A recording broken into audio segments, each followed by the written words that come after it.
Hello and welcome back with me, Adam, and joining me back on Star Trek Fleet Command as always. So, today's episode will be about the style of gameplay that you like to play or you want to play, or anything on the lines of the style of types of game / what your server allows within sort of the rules of engagement. Because I know there's a lot of ROEs out there, which we will touch upon a little bit in this video.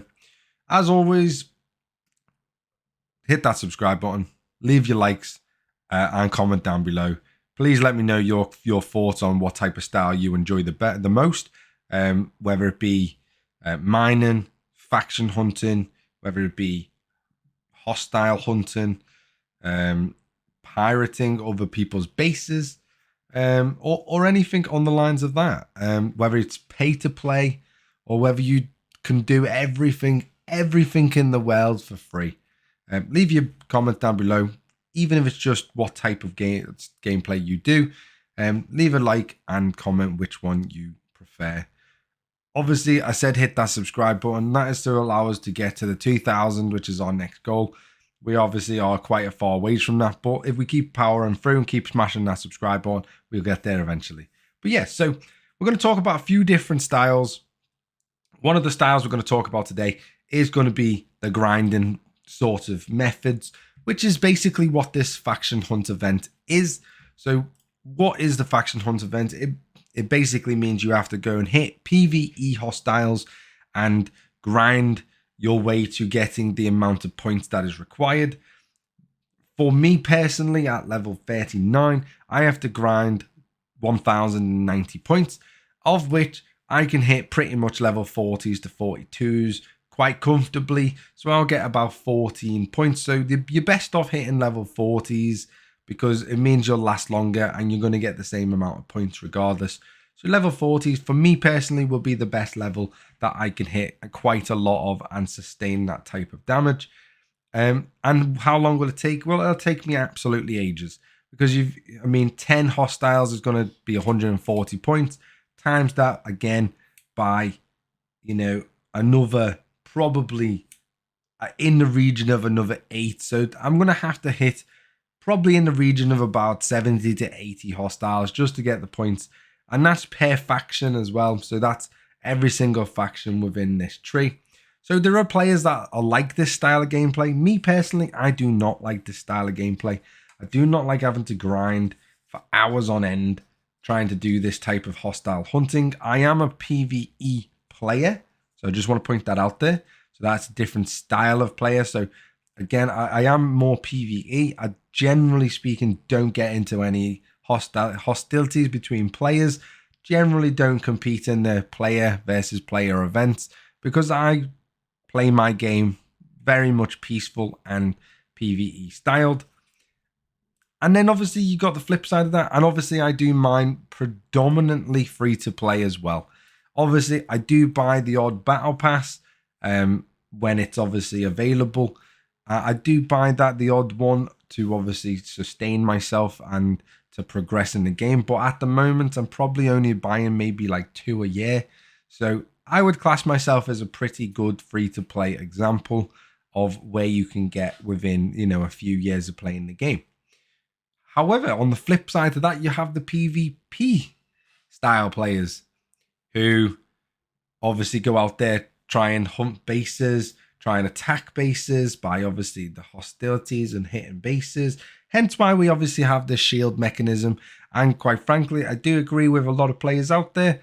If you don't have a shield, you are up to be taken advantage of and your loot is up for grabs. I do agree with that statement.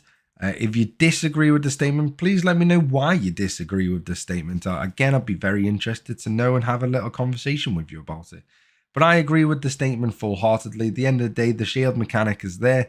I understand, obviously, the downside of losing all of your base resources. I have had it done to me before. But yeah, put the shield up.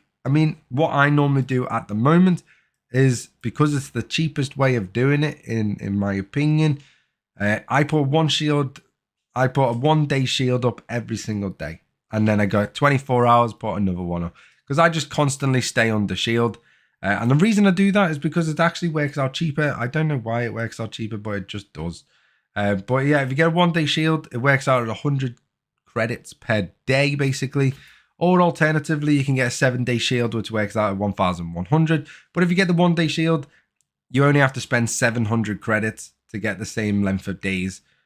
So you're actually saving yourself 400 credits overall. And a 1 day shield's a little bit more versatile than a 7 day, because if you get 3 days into a 7 day and then you have to waste it, it's kind of annoying. So that's what I personally do to make sure that I don't lose any of my resources. Obviously, then you have another style of gameplay on top of that, which is then the pay-to-play players who essentially, they go into this little tab here where it says sale, and there's never a sale on. So, yeah, in this store, never a sale on. Literally ever. It's never discounted, never anything on in this store on this app. But yeah, so they have all of these things, and sometimes players do, think, I will just buy absolutely everything in the game. So they buy every single pack in the game. They have every single pack in the game. And yes, that does advance them much faster than obviously free-to-play players. And it does progress them up the ops level tree, as I call it, should I say. And yes, they do progress much faster in the game. But again, let me know your thoughts down below of what type of enjoyment you get out of spending that type of money on the game. Me personally, I think it's an obscene amount of money for half of the stuff in the store. So where do you get your enjoyment from when you buy, obviously, a pack? Again, I'd be very interested to know. These are all things that I'm trying to sort of connect with the community a bit more over, and try and get more of an understanding from ranging all the way from the pay-to-play players and all the way down to, I say down, they're all on the same level, but you get what I mean in terms of cost-wise. All the way down to the free players, and then everyone in between who maybe spends, a little bit here, a little bit there, maybe get to the odd battle pass, maybe once a month, or maybe something like me, which gets it pretty much probably about twice a year. Something on the lines of that. Where do you sit in that tree?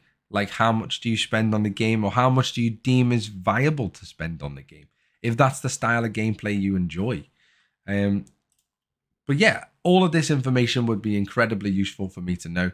And obviously, where I stand with a lot of this. So let me know where you stand with all of it as well. Comment down below your thoughts. Obviously, there's more out there. There's more styles. You can be a miner. You can go mine every event in the world and love mining. Or you can be, obviously, a non-miner who hates it and doesn't participate either. So yeah, please let me know your thoughts down below. What type or what style of gameplay you enjoy, why you enjoy it, and yeah, let's start a little conversation in the comments down below. Other than that, hit that subscribe button, and I'll see you next time. Bye bye for now.